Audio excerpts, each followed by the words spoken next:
Welcome back, everyone. It's a type of currency that has billions of dollars in transactions and has recently surpassed, yes, the value of gold. It's called Bitcoin, if you haven't heard of it. Joining us now, Stan Prager from GoGeeks in East Longmeadow to tell us more about that. So, Stan, I've heard of Bitcoin, so has Chris, but neither of us get it. It's a very amorphous concept Yes. for me. I'm still not sure. It's not a tangible thing. Exactly. Well, that's the problem, and don't feel bad because most people don't have any idea what it is. Okay, And that's why we have you. It's basically it's a type of currency that is not represented by a coin. It's called Bitcoin, but it isn't really a coin. Okay, it's an intangible thing. It's a logarithmic number, is what it is essentially, but it has a value. So when it first, it's very. I'm going to new. stop you. Yeah. Because if I don't know, everybody else knows, and you know what's coming. Logarithmic number? Explain that. Well, it's just a long number is a good way of putting it. So Okay. logarithms are, if you look at a long password, that's generated by a logarithm. So in things that are confidential, anonymous kinds of transactions, they use logarithmic numbers. It's just a way of generating it. Doesn't really mean, just think long number. But, long number, perfect. But basically, it's a type of cryptocurrency, and there's several other kinds, but Bitcoin is the one that's more or less caught on, if you could say that it's caught on per se. It came along in 2009, and in 2010, the first transaction, somebody used 10,000 Bitcoins to buy a pizza. Okay, that was so they must not have been worth very lot. much at that point. Exactly. Now, this morning, a Bitcoin is $989. It has gone up and down. I mean, it exceeded the price of gold. Gold's about $1,200 right now, so it's not above gold currently, but it has been above gold, and it fluctuates like any other kind of currency, but it's a currency that's not backed by a bank per se. So this is why it makes it a risky kind of thing. So like I always say to people, so if you're into Bitcoin, it's a zero-sum game. Either it's going to be very successful, and if you're into it, you're going to make a lot of money, or you'll lose everything.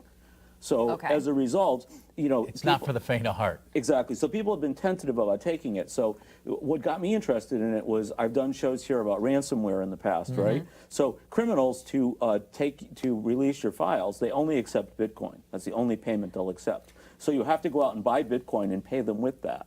Because it's anonymous? It's anonymous, and it's an instant transaction. And there's actually an article in the Harvard Business Review this month about Bitcoin and about blockchain, which is a Bitcoin wallet, because the advantage to this, if it's adopted widespread, is that it is an instant transaction. If you bought a piece of real estate, normally you'd have to wait a week to actually get the house, right? But if you bought with Bitcoin and it was accepted, you'd have the house today, this moment. It's instantaneous as a transfer. So, I don't even know where to begin with the question. Well, exactly. So we could do an hour show on it. So I'm trying to give you the Reader's Digest version, essentially. But so as I mentioned, so criminals have been taking this for a long time, but more legitimate companies are accepting it now. So you can use Bitcoin to buy from Dell, from Sears, from Whole Foods, from Subway. There's a number of vendors, and if you go online, you could see the list of vendors that will accept Bitcoin. So any Joe Schmo can use this? You can. What you have to do is, of course, you have to buy some Bitcoin, and so it takes a little bit of expertise to figure out what to do with that. Where do you buy them? Where's the Bitcoin store? So you have to buy. So there's an ATM in California. I saw a picture of this morning. We can buy. It's a heck of a commute, though. Yes, it is. But they do exist. You can buy it online. Most people do. So I have a wallet called Coinbase, which is one of the many wallets that you can use, and you can purchase Bitcoin using, money or a credit card or whatever into there. I only own about $20 worth of Bitcoin because I'm just fooling around with it right now. But each one's worth how much? So a Bitcoin is right now $989. So $1,000 and you have 20? I have, so there's... Stan, you should be taking us out for lunch or something. You're right. You're loaded with Bitcoin. I don't have 20 Bitcoins. I have $20 worth of Bitcoin. So that's the next point. So Bitcoins can be broken down. People think of it as an actual coin, but since it isn't, it can be broken down to many different levels. The smallest Bitcoin they have is a millionth of a Bitcoin. And then below that, there's what's called a Satoshi.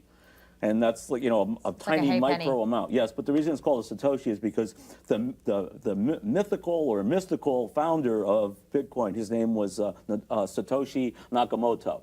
So the smallest unit that you have is called a Satoshi. Now, Stan, we're running out of time, but I do want to ask you, for everybody out there, is it worth it or not? Well, I would say you should definitely get some Bitcoin. I mean, look, if I had a lot of money where I could invest, which I don't, okay? If I had $10,000 I wouldn't care about losing, I would buy Bitcoin with it. I wouldn't spend $100,000 on Bitcoin because it's still too risky. Something to dabble in. Something to dabble in. So if you got $20, buy some Bitcoin and fool around with it and use it because it's the currency of the future, we think. We think. All right, Stan, thank you. Everything in moderation. That's correct. Have fun with it, but don't go broke. Exactly. Coming up.